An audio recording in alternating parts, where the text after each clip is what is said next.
Hello everybody, Chris here, and today I thought I'd make a little Dragonknight kind of tank guide to help you guys understand Dragonknight tanking in the Elder Scrolls Online. So let's hop straight into it and go with the talents or skills.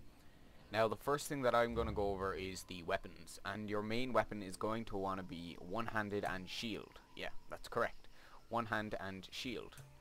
Now, when it comes to one-handed and shield, I really only use 3 abilities, and at a time I only have 2 equipped. And that would have to be Crippling Slash or else Ransack if you want to have the taunt.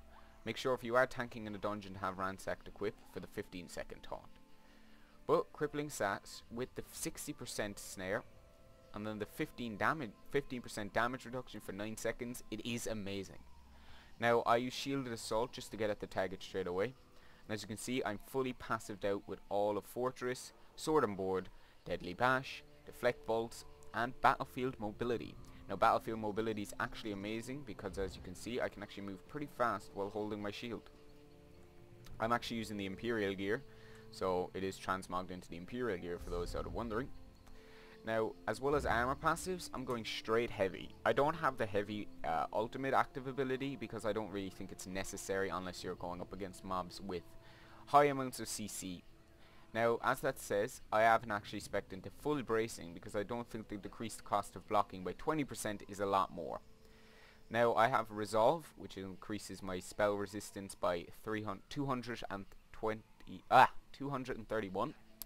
I have Constitution, which has a 4-piece bonus for heavy armor equipped health regeneration, so 28% health regeneration. I also then have increased power of melee attacks by 7%. I then have Bracing 1, which I just explained, you don't really need the 20%. And Rapid Mending increases healing received by 3% for the piece of armor equipped. For Guild, I have Fighter's Guild, and I have gone into Slayer 2 and Banished the Wicked 1. Just so I can get my ultimate quicker and take out Daedrus a lot quicker. For World, you don't really need to worry about anything. I just have Soul Summon so I can get up a lot easier. Racials, I am an Orc and do recommend Orc for tanking. It increases the heavy armor skill line by 15%. You have Brawny, which increases your health and max stamina by 6%. You have Robust, which increases health regeneration while in combat by 15%. And Swift to get that extra bit of sprint. So, let's go into the class. The class would have to be Ardent Flame and Draconic Power. You're probably wondering, why not Earth and Heart? That seems mostly tanky, right? Yeah and no. Seeing as you've already got all your passives and armors, you don't really need to worry about health that much. I really would recommend going with Standard of Might, B, IV. An ally might activate the Shackles synergy to damage and immobilize enemies in the area. It also makes you deal 35% more damage and take 35% less damage. It also deals 127 flame damage every second, and the enemies receive 50% less healing for 17 seconds. I then have Flame Lash, which then heals me for 156 for the flame damage done. It also deals 312 flame damage and sets immobilized or stunned enemies off balance, meaning that I can use a heavy attack to hurt them even more and knock them down.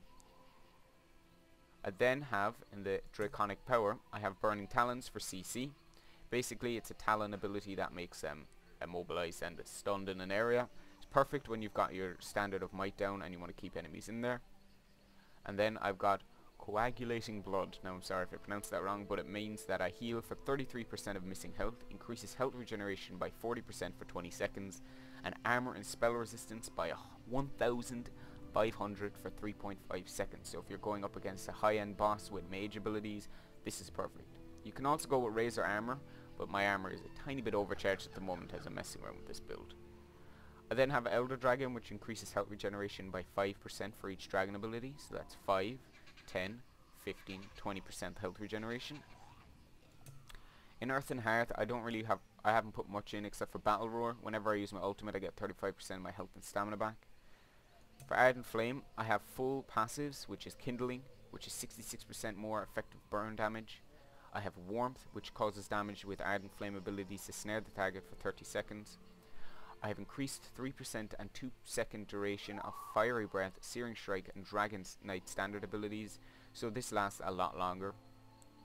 And then I have World and Flame, which increases flame damage by 6%. Now you're probably wondering, Chris, what's the rotation? So the rotation is pretty simple. I'm going to show you here by just in a veteran content zone with these two zombies.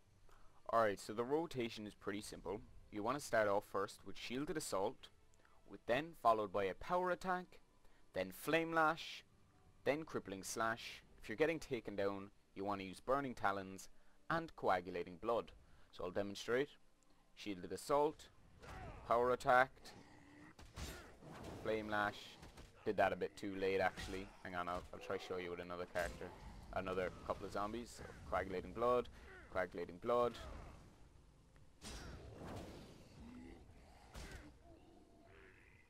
Let's take these guys out. Show you on another two people now. Because of course, I would be the one to do that wrong. You know, while making a video and all. So it's shield bash, power attack, whip, disorientate, another power attack, crippling slash, power attack, whip, crippling slash. Whip and crippling slash are probably your two main abilities.